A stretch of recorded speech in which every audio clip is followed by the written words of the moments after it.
Alors, dans cette vidéo, on va voir le dernier bloc de théorie des questions où est-ce que on va parler des tableaux. Les tableaux, qu'est-ce que c'est? C'est une liste, tout simplement. C'est une liste d'éléments. Depuis le début de la session, je vais grossir ça.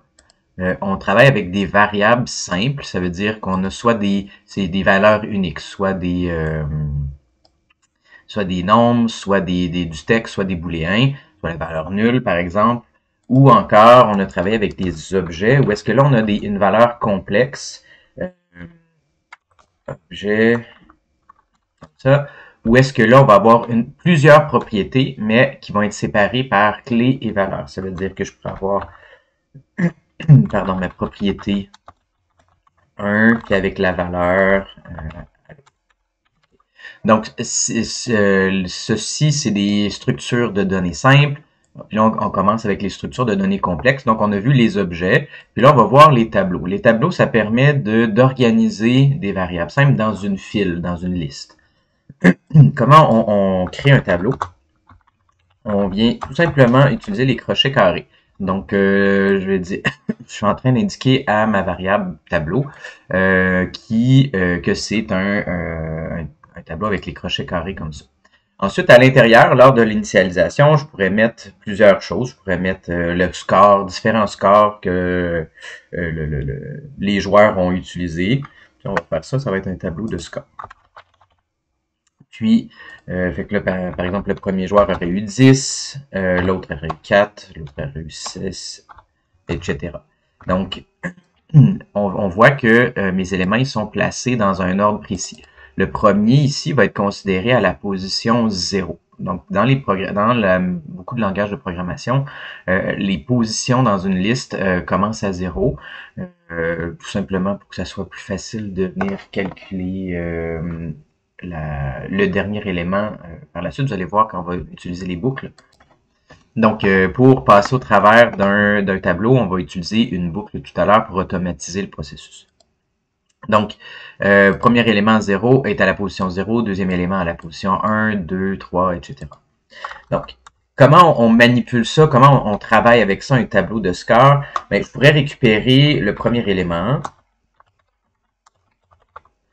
premier score, avec le nom de la variable, crochet carré, et là, je mets la position. Donc, comme j'ai dit tout à l'heure, la position 0, c'est le premier score.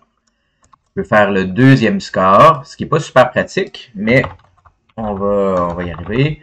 Deuxième score, maintenant, ça serait à la position 1, etc., etc. Je pourrais récupérer individuellement chacun des éléments dans mon tableau comme ça. Je pourrais aussi, si je voulais arriver ici puis dire, ben, j'aimerais, moi, changer ce qui est à la première position. Donc, je pourrais dire tableau score crochet 0 est égal à maintenant 20. Fait que si mon premier joueur a changé son score, ben, je pourrais venir modifier le score de cette manière-là, comme si c'était une variable. Donc, j'accède à la première position de ma liste, puis à l'intérieur, je viens mettre la valeur 20. Autre chose qui nous intéresse, ben, je vais commencer juste par faire un console.log de mon tableau de score, voir qu'est-ce que c'est. On va voir que au début, j'ai tout ça, puis maintenant, ma première position va être 20. Donc, je vais regarder ça. J'ouvre mon navigateur. F12. Console. Et là, on voit que j'ai bel et bien 20, 4, 6, 7. Puis, on a une propriété des tableaux qui nous permet d'avoir la quantité d'éléments à l'intérieur. Vous allez voir que dans la prochaine vidéo, ça va être super pratique parce qu'on va passer au travers de chacun des éléments du tableau. Donc, je pourrais venir faire console.length. Là, faites attention, length, souvent on fait des fautes de frappe entre le G, le T et le H. Là. Ça me ramène la quantité d'éléments qu'il y a dans mon tableau. En ce moment, j'en ai 4 et j'ai bel et bien 4 comme information dans ma console. Autre chose qu'on pourrait faire, pourquoi on se servirait des tableaux? Ben, aussitôt qu'on a besoin d'automatiser, par exemple, on aurait une liste d'ennemis, ben, j'aurais une liste avec tous mes ennemis. Par exemple, je pourrais avoir let ennemis. Souvent, on va mettre les tableaux au pluriel parce que pour indiquer qu'il y a plus qu'un élément, je viens faire ça ici. Puis, ben, je vais me rajouter un ennemi. X0, Y0, longueur. Comme on a fait longueur, je sais pas, 40 pixels, largeur, 40 pixels. Donc là, si j'en ai deux comme ça, ben, je pourrais avoir plus qu'un ennemi. Donc, j'ai un tableau avec des objets. On peut faire un tableau avec tout plein d'éléments. Maintenant, mon deuxième élément, mon deuxième ennemi sera à la position 50. 50. Vous allez voir que dans la prochaine vidéo, ben, on va utiliser ça pour dessiner des carrés à différents endroits dans notre Canva, pardon. Donc, on pourrait servir des tableaux pour accumuler une liste d'ennemis, une liste de points, une liste d'éléments de jeu. Ça pourrait être la liste des mots dans un mot à trouver. Si c'était un quiz, ça pourrait être une liste de questions. Donc, ça serait un objet. Ici, je pourrais avoir, par exemple, question. Comme ça. Là, je pourrais avoir un objet qui aurait une propriété question. Question 1, point d'interrogation, avec la bonne réponse. Bonne réponse. Etc., etc. Puis là, je pourrais rajouter toutes mes questions une à la suite de l'autre. Ce qui est important, c'est que chacun des éléments dans un tableau doit être séparé par une virgule pour indiquer que ben, ça, c'est un élément unique, puis ça, c'est l'autre élément, etc. Donc, on peut aller avec des informations simples dans un tableau, tout comme on pourrait utiliser des objets ou même d'autres tableaux à l'intérieur. Je pourrais utiliser, je pourrais me faire une grille de jeu. Moi, est-ce que ma première rangée, ça pourrait être des blocs comme ça, comme ça, oups, virgule. Par exemple, si j'avais à faire une grille de Sudoku, par exemple. Là, je ne sais pas du Sudoku, je pourrais avoir définir, mettons, 0. Il n'y a pas 0. Oui, il y a 0. C'est 1 à 9. Et que là, ça serait éventuellement ma première rangée. Je pourrais faire toute ma rangée de ma grille de Sudoku comme ça, puis le virgule, je pourrais me faire ma deuxième rangée de cette manière-là. Donc, on peut utiliser des tableaux. Ça s'appelle un tableau à deux dimensions. Donc, quand on a un tableau dans un tableau. Mais, voyez le potentiel qui est quand même assez grand. On peut partir de quelque chose de très, très simple jusqu'à quelque chose de très complexe. L'idée derrière ça, c'est que les tableaux, c'est des éléments qui sont dans un ordre précis. Donc, le premier, le deuxième, le troisième, etc. Je pourrais mettre des sons si j'avais une liste de sons à jouer dans l'ordre. Son, comme ça. New, audio. Là, je mettrais mon premier son, etc., etc., etc. Une autre façon qui est, donc ça c'est comme la base des tableaux. Maintenant, comment on ajoute des éléments dans un tableau? Donc, pour ajouter un élément, il y a deux manières de faire.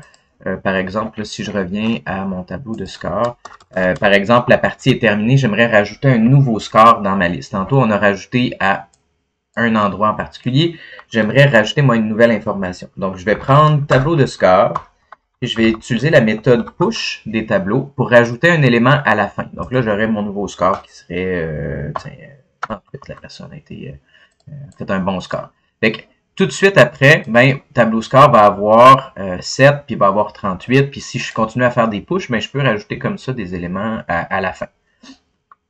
Et si je veux supprimer un élément dans mon tableau, il y a deux manières de faire. C'est soit je utilise la méthode de score.pop, qui est le dernier élément. Ça va retirer le dernier élément. Donc en ce moment, c'est 38.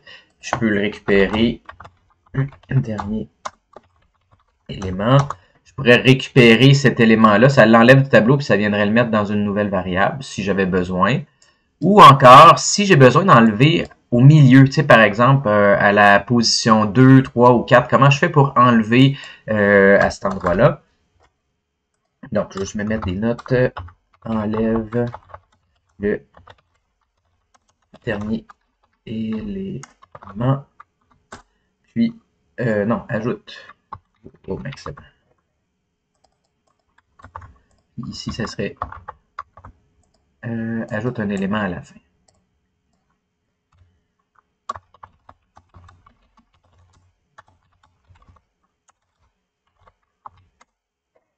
Voilà. Puis, si je voulais enlever un élément, mais au milieu. Donc, ce que je pourrais faire, ça serait de dire tableau score.splice. Splice, ce que ça va dire, c'est je commence à chercher à quelle position, j'enlève combien d'éléments, je pourrais en enlever 1, 2, 3, et je pourrais même rajouter d'autres éléments à cet endroit-là. Donc, ça pourrait être une autre, mais la même méthode pour rajouter au milieu un nouvel élément. Par exemple, j'arrive, je dis, j'aimerais moi aller à la position 1, donc le deuxième élément, parce qu'on commence à la position 0. J'aimerais retirer un élément, puis ça va retourner un tableau avec les éléments qui ont été supprimés. Par exemple, si je voulais récupérer plus qu'un tous les éléments qui ont été enlevés, ben, je pourrais arriver ici et dire let tableau supprès. Oups. Je vais y arriver.